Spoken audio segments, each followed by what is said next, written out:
Bonjour à tous. Nous voulons poursuivre avec notre logiciel Brain to School et aujourd'hui nous allons parler des conseils de classe. En fait, pour ceux qui ne le savent pas, le conseil de classe, c'est un outil qui permettra à notre logiciel de calculer les moyennes des élèves à partir des notes obtenues, des notes coefficiées bien sûr. On obtiendra la moyenne de l'élève, de ranger les élèves, de les classifier donc, d'attribuer les rangs à chaque élève et ainsi de les classer par ordre de mérite. Et troisièmement, d'associer en fonction de la moyenne obtenue par chaque élève les appréciations et les sanctions qui vont avec. À partir de là, on pourra dire si un élève, par exemple, aura un tableau d'honneur ou alors si un élève a un avertissement travail ou si il n'a pas d'avertissement travail. Donc, voilà à quoi sert le conseil de classe. Il permet de valoriser de manière globale le travail d'un élève. C'est cette fenêtre que nous voulons faire actuellement et générer ainsi le conseil de classe pour connaître qui est le premier de la classe et qui est le dernier. Et à partir de là, on peut avoir toutes les statistiques qui vont avec. Bien, dans notre projet, le conseil de classe est à l'indice 42. Et donc, nous allons créer une nouvelle fenêtre que nous allons appeler fenêtre 42. Et cette fenêtre-là se présentera comme suit. Tel que vous pouvez le voir à l'écran, voilà notre fenêtre 42. C'est ainsi qu'elle se présentera. Nous avons dans un premier temps des sélecteurs, des combos et ici nous avons une table. Je vais vous expliquer le rôle qu'aura chaque élément.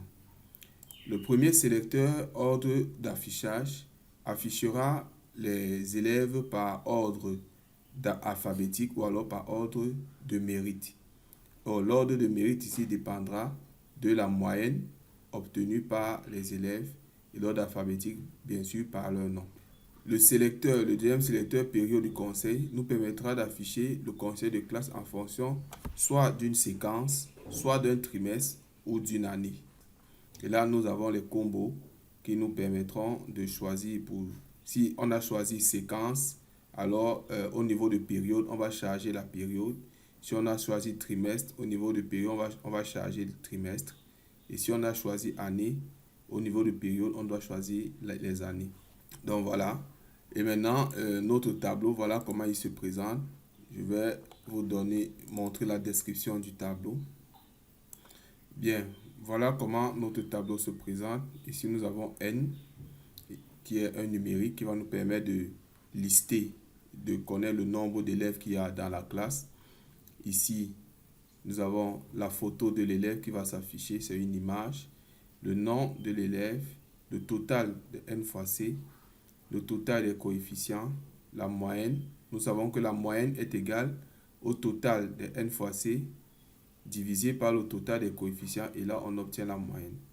Et de là on va placer le rang de l'élève, l'appréciation qui va avec, c'est-à-dire si l'élève a eu 14, on va mettre la mention bien. Donc ici c'est la mention de l'élève. Il est même préférable d'écrire mention au lieu d'écrire appréciation. Ici donc on aura le tableau d'honneur, les encouragements, les félicitations. Après les tableaux d'honneur, encouragement, félicitations qui sont des interrupteurs. Nous avons avertissement travail AT, le blâme travail qu'on peut placer par BT, blâme travail, et ici on va écrire blâme, tout simplement. DM qui veut dire dernière moyenne, le DP, le PM qui veut dire première moyenne. Donc nous allons les intervertir, la première moyenne avant la dernière moyenne. La moyenne générale de la classe et ici ce sera l'identifiant de l'élève. Donc voilà comment va se présenter notre table conseil de classe. Vous avez donc vu toutes les colonnes. Bien, et là nous avons les boutons. Le bouton ajouter qui est souvent centré, nous avons modifié son libellé. Ce sera généré. Le bouton modifier est invisible. Le bouton supprimer est invisible. Et il y a juste le bouton imprimer qui nous permettra d'imprimer ceci. Bien, le bouton générer aura pour rôle de générer le conseil de classe.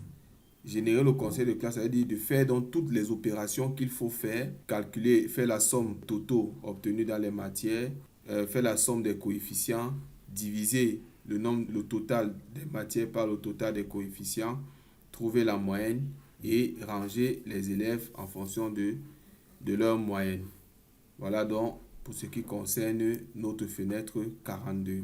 Pour poursuivre, nous allons apporter quelques modifications à nos fichiers de données qui vont gérer le conseil de classe. Nous allons commencer par conseil de classe séquence. Bien, nous, cette clé composée, ID inscription, ID séquence, qui est une clé composée, nous l'avons ajoutée. Nous avons changé le libellé de moyenne en moyenne obtenue parce qu'en W langage, la moyenne est une fonction du W langage et si vous écrivez seulement moyenne, ça ne va pas. Ça va vous renvoyer à la fonction moyenne qui est en W langage. Donc, il est mieux d'écrire moyenne obtenue. C'est tout pour les modifications au niveau des fichiers. Donc, ces modifications, nous l'avons fait dans le fichier conseil de classe séquence. Nous l'avons fait dans le fichier conseil de classe trimestre et également dans le fichier conseil de classe annuel. Tout ceci étant fait, nous allons maintenant apporter d'autres modifications encore au niveau de notre fenêtre paramétrage. Nous allons ouvrir notre fenêtre de paramétrage. Bien, dans notre fenêtre paramétrage, au plan 15, nous avons ajouté ces divers champs. Ce sont des champs de saisie que nous avons rangés en numérique. Ce sont des numériques 99,99 et avec les libellés suivants. Accorder le tableau d'honneur à un élève lorsque sa moyenne est supérieure ou égale à 12. Par défaut, nous avons mis 12. Accorder les encouragements à un élève lorsque sa moyenne est supérieure à 14. Accorder les félicitations à un élève lorsque sa moyenne est supérieure à 16. Sanctionner un élève par avertissement de travail lorsque sa moyenne est inférieure à 8. Et sanctionner un élève par blâme travail lorsque sa moyenne est inférieure ou égale à 7. Donc, lorsque la moyenne d'un élève est inférieure à 7, il aura un blâme. Lorsque sa moyenne est inférieure à 8, il aura un avertissement. Et ainsi de suite pour le tableau d'honneur et autres. Ce sont des éléments dont nous aurons besoin pour gérer le conseil de classe. Maintenant, au niveau des options de menu des paramétrages, nous avons ajouté cette option ici que nous avons appelée conseil de classe. Conseil de classe. Au plan 15, son indice est 15. Ayant ajouté ça au plan 15 tel que vous voyez, ceci, on va dans paramètres généraux. Bien, voici le conseil de classe. Lorsqu'on entre là donc, c'est là où on détermine, c'est à ce niveau qu'on va donc déterminer qui aura, à quelle moyenne on a le tableau d'honneur, à quelle moyenne on a les encouragements, les félicitations, les blâmes et les avertissements. C'est ici que nous allons déterminer ça lorsqu'on a dans. Ce qui fait que on peut attribuer le tableau d'honneur dans un autre établissement. Ils peuvent dire que bon, le tableau d'honneur c'est à partir de 14 et ainsi de suite. Le blâme c'est à partir de 9 par exemple. Donc tout ça, ce sont des paramètres qui sont importants à connaître et à savoir gérer pour aller d'un établissement à un autre. Maintenant, dans notre code de la fenêtre paramétrage, nous avons, lorsque on clique sur le conseil de classe, nous sommes au plan 15. Voilà la procédure qui va s'exécuter. Il va récupérer dans les paramètres du tableau d'honneur. Nous avons donc créé dans la collection de procédures examen, nous avons créé ces constantes que nous avons appelées constante tableau d'honneur qui s'écrit comme ça. Constante encouragement, constante félicitation, constante avertissement travail et constante blâme travail. Voilà comment ces constantes s'écrivent. Bien, nous avons déterminé ces constantes et à partir de là, on peut donc récupérer les paramètres. La procédure de récupération des paramètres est la suivante. L'élément, c'est quel est l'élément qu'on veut. Est-ce que c'est un tableau d'honneur? Est-ce que c'est par rapport au tableau d'honneur? On va donc rechercher dans les paramètres l'élément. Lorsqu'on retrouve, on lui renvoie la valeur. S'il n'y a pas de valeur, la procédure PG récupère paramètre a une valeur par défaut, ici qu'on lui donne, et c'est cette valeur qu'il récupère pour renvoyer. OK. On revient. Maintenant, lorsque nous sommes dans notre fenêtre de paramètres, le bouton enregistrer va enregistrer les paramètres qu'on a saisis. Ici, donc, on a la procédure PL enregistre paramètres qui va donc récupérer la constante et la valeur qu'il y a dans le champ de référence de la constante. Et voilà sa procédure. PL enregistre paramètres, prend deux valeurs, S éléments et S valeurs.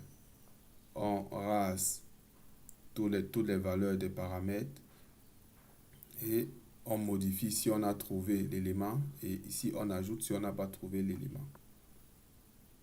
Bien, c'est tout pour notre fenêtre de paramètres. Nous allons donc évoluer, ceci étant fait.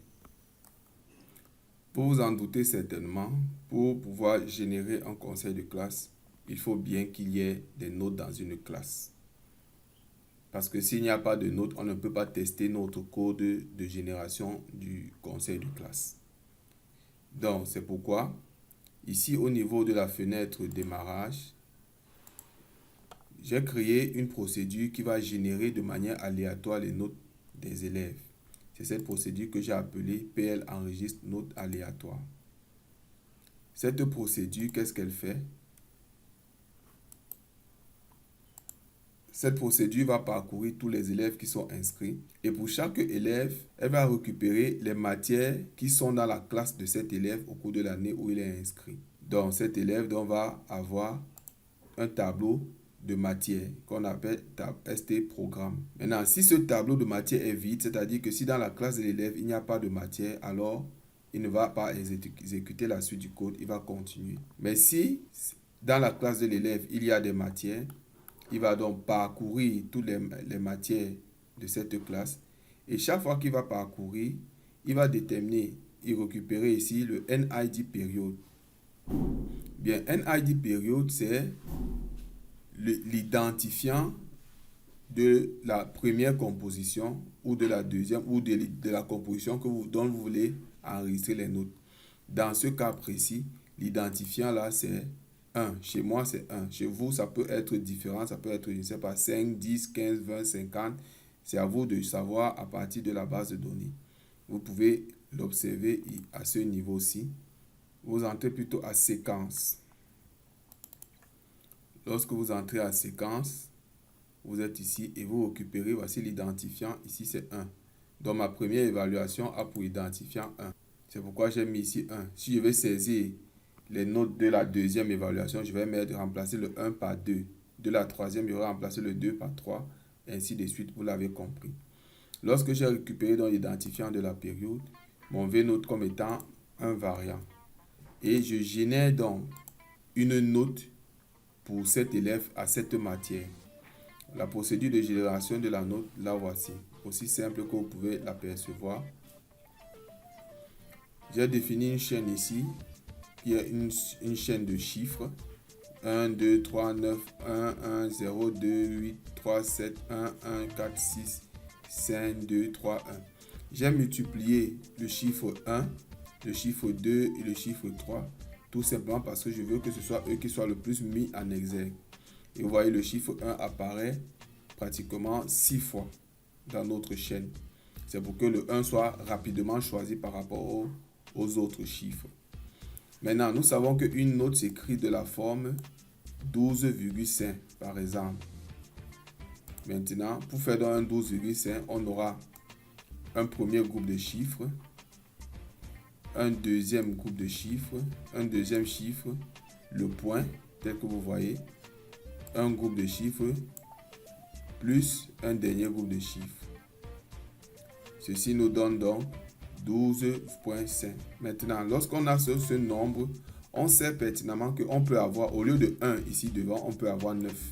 On peut avoir 8, on peut avoir 7. C'est pourquoi nous ouvrons cette boucle et nous disons que si la note qu'on récupère là n'est pas comprise entre 0 et 20, alors il faut régénérer la note.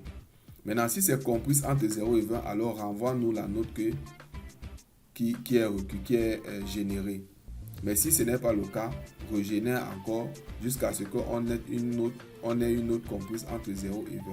Ce processus donc nous permet de générer une note pour chaque élève. Et maintenant, tout ce qui reste, c'est d'enregistrer la dite note. On va donc rechercher à partir de notre clé composée que nous avons créée à la dernière vidéo, mettre des informations et récupérer, modifier si on trouve cet élément et ajouter si on ne le trouve pas. Donc voilà pour ce qui concerne la génération aléatoire des notes. Ceci nous permet donc d'avoir des notes pour toutes les classes, pour tous les élèves et sur toutes les matières. Bien, vous l'avez deviné, il est vraiment ardu de saisir ces notes pour les notes de 50 élèves sur 15 matières pendant les 2 séquences. Ce n'est vraiment pas évident lorsque nous voulons enseigner. Donc maintenant, nous avons donc créé cette procédure de génération. C'est pourquoi je la grise ici. Moi, je l'ai déjà exécutée. Donc, je la mets en commentaire pour qu'elle ne s'exécute plus.